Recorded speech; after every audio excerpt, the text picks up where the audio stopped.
Happy Mayuary Monday. Phil Lindemann with your midday news on Krystal 93. For a second straight weekend, I-70 mountain traffic sank below 100,000. Just over 97,000 vehicles passed through both sides of the Eisenhower tunnel Friday through Sunday, just 200 cars more than the previous weekend.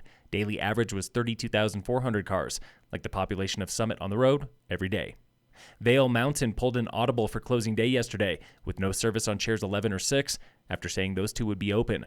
Chair 11 was open the day before.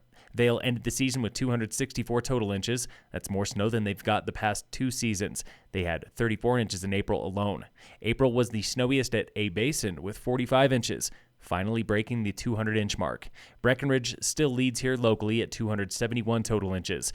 Winter Park and Mary Jane claim 317.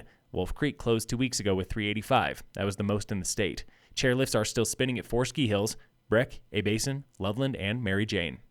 Today's snow is the first of at least 3 storms this week, dumping heaviest Tuesday into Wednesday before tapering off Thursday, and any moisture is welcome this arid spring.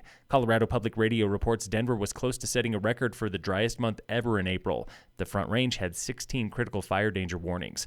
Local snowpack today is 13 points below average. That is actually the healthiest in the state. Snowpack down south is at half strength or less.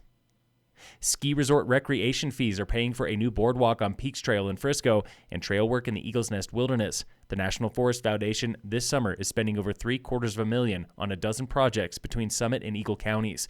For the first time ever, local conservation groups were part of that selection process. Intense hatred for Woody Creek Distillery sent a Basalt bartender to jail. The 43-year-old bartender allegedly told a customer that Woody Creek vodka sucks, and he would not let it go. The customer left, the bartender followed, and soon he was wielding a knife in a nearby restaurant where the customer was hiding. Another customer threatened to pull a gun on the bartender, and that is when cops arrived. The bartender is now charged with felony menacing and stalking. Nearly 100 wild horses have died of equine flu at a federal holding pen in Canyon City. The Colorado Sun reports the animals were rounded up last year near the Utah border after a wildfire. Veterinarians say inhaling smoke might have made them more susceptible to the flu.